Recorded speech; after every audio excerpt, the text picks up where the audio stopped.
Hello everyone and welcome to the Freestyle Podcast. I am Nadia Gillmore and today I am asking a question that should matter to everyone, and especially to my fellow Gen Z listeners.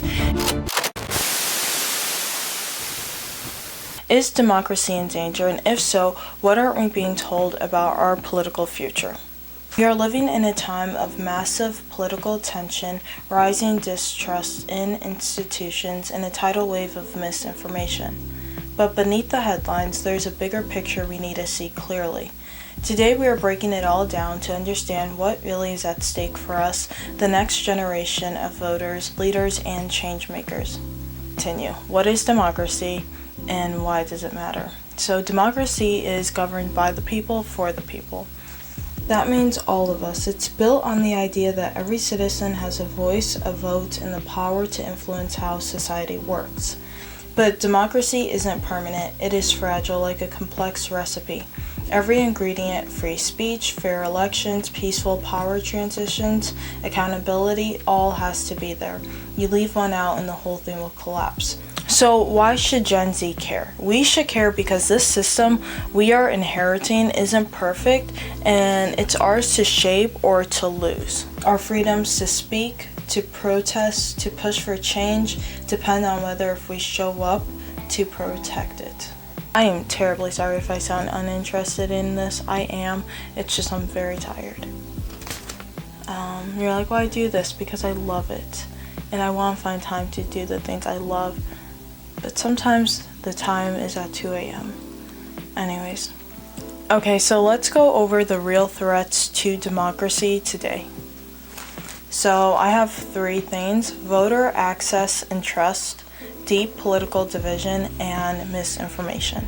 So with voter access and trust, new laws in several states have changed how people vote, closing polling places in certain neighborhoods, requiring stricter IDs, or limiting mail-in ballots.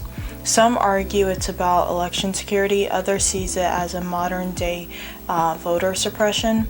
But either way, these changes often hit young and minority voters the hardest. So since 2020, at least 78 restrictive voting laws have been passed across 30 states, with 400 plus introduced since 2021.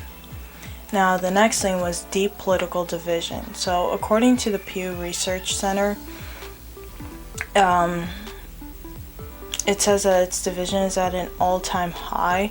We are not just disagreeing on issues, we're questioning each other's legitimacy. And that kind of polarization makes compromise almost impossible and weakens trust within the system. I'm talking so soft, I don't even know if the mic's picking me up. I hope it is, because I'm just really tired. It's 2 a.m. I haven't slept in 2 days, but I really have been trying to find time to do this. And I finally did. Oops. So I'm really sorry for the way I sound. Don't mistake in my tiredness for uninterest, because I do love doing this. I just literally have zero energy, so I'm sorry. And while you're at it, don't forget to subscribe to my channel so you can see more content like this. I do recommend you seeing some of my other videos, just to know I'm not always like this. So the third thing is misinformation. Social media connects us, but it also spreads false information faster than facts. A major MIT and Stanford study found that false political news spreads up to 6 times faster than truth on Twitter. So if we can't agree on reality, how can democracy survive? Those are the top 3 threats to democracy right now. So why Gen Z has the power to shape what happens next? I would argue to say that we are the most diverse and digitally connected generation in history. I would also argue to say we are the hardest working generation in history. I'm just saying Gen Zers work very hard. They work like crappy jobs and they work many hours. I'm literally taking a 6 to 8 hour shift in I think 3 hours. I have to leave soon. So yeah, I would argue to say we work really hard. I'm kind of tired of millennials and other older generations saying, oh, they're just so lazy, they don't work. I'm like, not only do they have one job, but they have like 2 jobs. I'm literally working one place and then I'm going there to another place. Like, we work many jobs, many hours, and we still don't have enough money to pay rent, which is ridiculous. But yeah, that wasn't the point I was going to make, but I ended up making, because it needs to be said. It's actually quite disgusting how much we are working and how little we get back. Like, we barely have enough money to pay rent, enough to get necessities such as food, clothes, not fancy clothes, but clothes that's needed, and then essentials such as hair products and cosmetics. So it's really, like, there aren't enough words to describe how much disgust I have for our economy. Obviously, that's something that we really can't do. That's not in our hands. The power isn't. Not technically.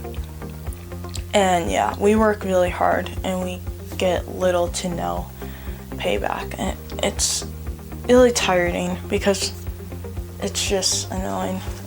Really, it is annoying. I'm really tired too, and I haven't slept. Locking. Okay. We know how to research, detect fake news, and call out injustice.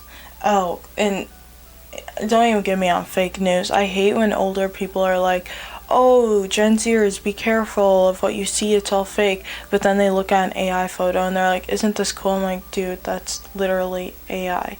How are you not able to detect that? So, yes, we're able to detect fake news easily. I would say that's because our entire lives have been in the digital world, in the sense of television, tablets, and iPhones.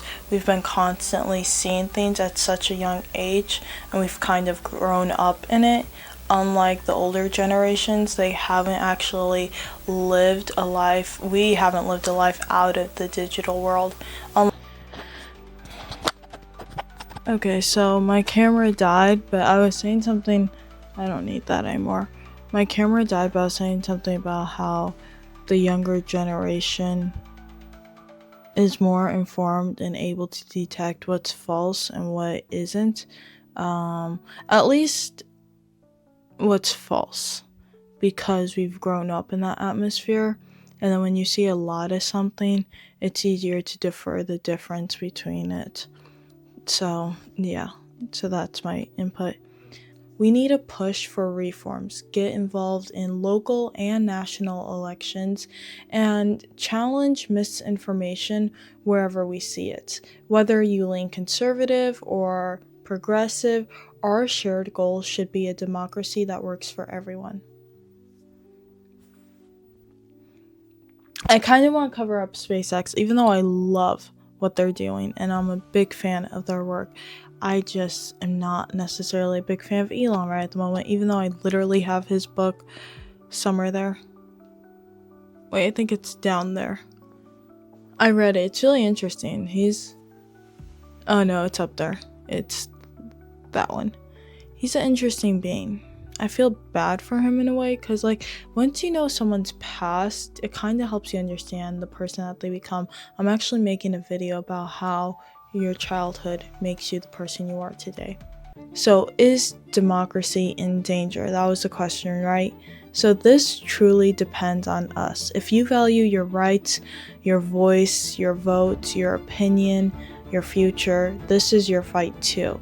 You must stay curious, critical, and never stop asking questions. So thank you guys very much for watching this video. I hope you guys did enjoy it. If you guys have any questions about the danger of democracy, I would love to hear what you guys have to say down in the comments down below. I have a Spotify account, which I will add to the link down below. And yeah, if you guys enjoyed this video, you can check out my YouTube channel and see my other content.